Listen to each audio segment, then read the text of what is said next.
তোমরা কেমন আছো? আশা করি সবাই ভালো আছো। তো আজকে একটা ছোট্ট আপডেট দিতে এসেছি তোমাদেরকে। আমার বাইকটা এখন মোটামুটি ঠিক হয়ে গেছে। তোমরা হয়তো আমার আগের ভিডিওটা দেখেছিলো, যারা যারা তারা অবশ্যই জানবে যে আমার একটা ছোট্ট অ্যাক্সিডেন্ট হয়েছিল।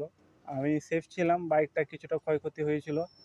তো তোমাদের বলছি, শোরুম থেকে আমি কিছু আপডেট পেয়েছি। আমার একটা মেকানিক বন্ধু আছে শোরুমে, যেটা ওই আমাকে বললো যে যে হ্যান্ডেল বারটা আছে, হ্যান্ডেলটা ঠিক করা হয়েছে, এবং ব্রেকের অ্যাসেম্বলিটা ওটা পুরোটা চেঞ্জ করে দেওয়া হয়েছে, এবং সাইলেন্সারে যে ড্যামেজটা হয়েছিল সেটাও রিপ্লেস মতন করা হয়েছে।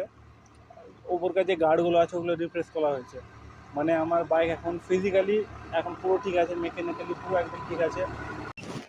তো সরি বন্ধুরা, অনেক গাড়ি আসছে তো তাই আওয়াজটা হচ্ছে, তাই বন্ধ করে দিয়েছিলাম ক্যামেরা। তো বাকিটা শুরু করা যাক। তো অনেকে বলবে এখন আমি গাড়িটা তুলে নিচ্ছি না কেন, ঠিক হয়ে গেছে তো। কারণ আমি নিজেকে সময় দিচ্ছি। সিম্পল রিজন, আমার নিজের পিস অফ মাইন্ডের জন্য। কারণ আমার সঙ্গে একটা অ্যাক্সিডেন্ট হয়েছে, দুর্ঘটনা হয়েছে। নিজেকে আমি সময় দিয়ে এখন ভালো করে এখন আরও থাকার চেষ্টা করব, এবং পরের যে রাইডগুলো হবে আমি সেগুলো এখনও আরও কেয়ারফুলভাবে এবং বেশি ভালো করে করে তুলে ধরার চেষ্টা করব তোমাদের সঙ্গে।